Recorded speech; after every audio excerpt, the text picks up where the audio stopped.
மாண்புமிகு தமிழ்நாடு முதலமைச்சர் அவர்கள் கலைவாணர் அரங்கில் நடைபெற்ற கலைஞர் மகளிர் உரிமைத் தொகை திட்டத்தின் கீழ் கூடுதல் பயனாளிகளுக்கு உரிமைத் தொகை வழங்கும் விழாவில் ஆற்றிய உரை.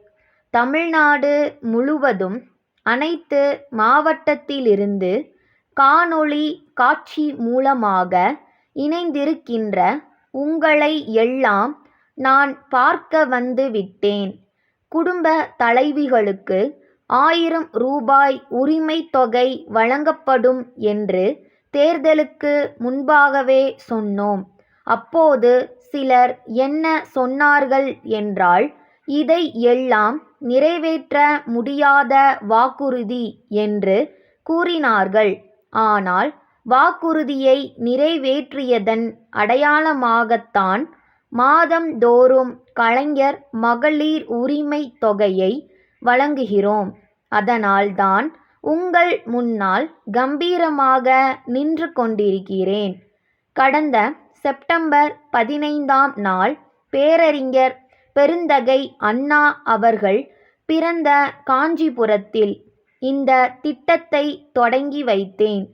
செப்டம்பர் 15, அக்டோபர் 15 என்று 2 மாதங்களுக்கான 2000 ரூபாயை 1,06,00,000 சகோதரிகள் வாங்கிவிட்டார்கள். மகளிருக்கு சொத்துரிமை, கல்வி, வேலைவாய்ப்பு, உள்ளாட்சி அமைப்புகளில் இட ஒதுக்கீடு கொடுத்து உங்களுடைய உரிமைகளுக்காக வழங்கப்படுகிற உரிமைத் தொகை. இந்த உரிமைத் தொகை உண்மையிலேயே தேவையும் தகுதியும் உள்ள அனைத்து மகளிருக்கும் போய் சேர வேண்டும் என்பதில் நம்முடைய அரசு மிகவும் கவனமாக இருந்தது.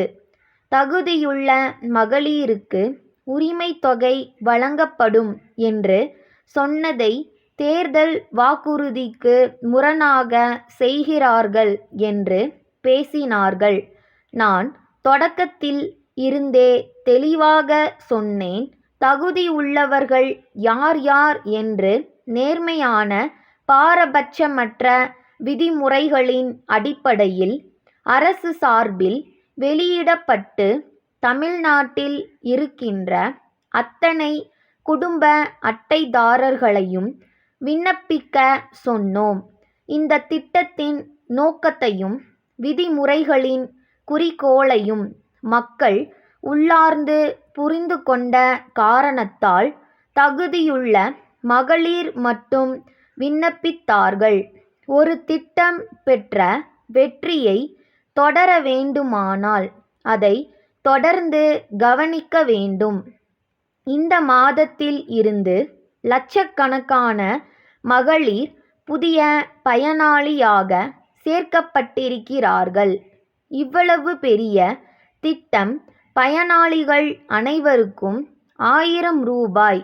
ஆனால் எந்த சிறிய புகாருக்கும் இடமில்லை. அதுதான் இந்த திட்டத்தின் மிகப்பெரிய வெற்றி. அந்த பெருமிதத்துடன் சொல்கிறேன், கலைஞர் மகளிர் உரிமை திட்டம் நாட்டிற்கே முன்னுதாரணமாக அமைந்திருக்கக்கூடிய திட்டம்.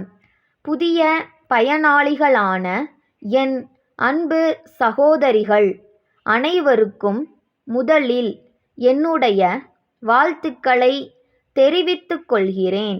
நீங்கள் மட்டுமல்ல, தகுதியுள்ள யாரும் விடுபட்டு விடக்கூடாது என்று கவனமாக இருக்கிறோம். அதனால் தான் விண்ணப்பதாரர்கள் தேர்ந்தெடுக்கப்படவில்லை என்றால் ஏன் தேர்ந்தெடுக்கப்படவில்லை என்ற காரணத்தை குறுஞ்செய்தியாக அனுப்பி வைத்தோம். சரிபார்ப்பு அலுவலர்கள் கள ஆய்வு செய்து தகுதி பெறும் மகளிருக்கு வருகிற டிசம்பர் மாதத்தில் இருந்து இத்திட்டம் மூலமாக 1000 ரூபாய் வழங்கப்படும். தகுதியுள்ள அனைவருக்கும் இந்த உரிமைத் தொகை கிடைக்கின்ற வரைக்கும் இந்த அரசின் பணி நிச்சயம் தொடரும். திருமலை பத்திரிகை பதிப்பக செயலாளருக்கு வேலூர் நிறுவன மேலாளர் 1/7/2023 தேதியிட்டு எழுதிய கடிதம். அன்புடையீர், உங்களது பதிப்பகத்தில் அச்சிடப்படுகிற புத்தகங்களை எங்கள் நிறுவனம் மூலம் விற்பனை செய்து தருவதற்கு அனுமதி வழங்குமாறு எழுதிய கடிதத்திற்கு தங்களது பதில் தற்போது வரை கிடைக்கவில்லை. தங்கள் நிறுவனத்தில் அச்சிடப்படுகிற புத்தகங்களை எங்கள் நிறுவன முகவர்களின் மூலம் விற்பனை செய்து தருவதன் பொருட்டு தங்கள் புத்தகங்களை விரைவில் விற்பனை செய்வதற்கு மிகவும் பயனுள்ளதாக இருக்கும் என்று எங்களது நிறுவனம் கருதுகிறது.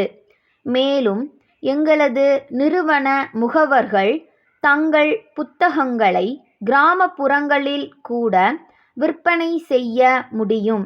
மிக குறைந்த விலையில் தங்களது புத்தகங்களை எங்கள் நிறுவன முகவர்கள் விரைவில் விற்பனை செய்து தருவார்கள் என்று உறுதியளிக்கிறேன். புத்தகங்களை விற்பனை செய்வதற்கு விற்பனை கட்டணம் மற்றும் சேவை கட்டணமாக ஒரு புத்தகத்தின் விலையின் அடிப்படையில் கட்டணத்தை செலுத்துமாறு கேட்டுக்கொள்கிறோம். தங்களது பதிலை விரைவில் எதிர்பார்க்கின்றோம். தங்கள் நம்பிக்கையுள்ள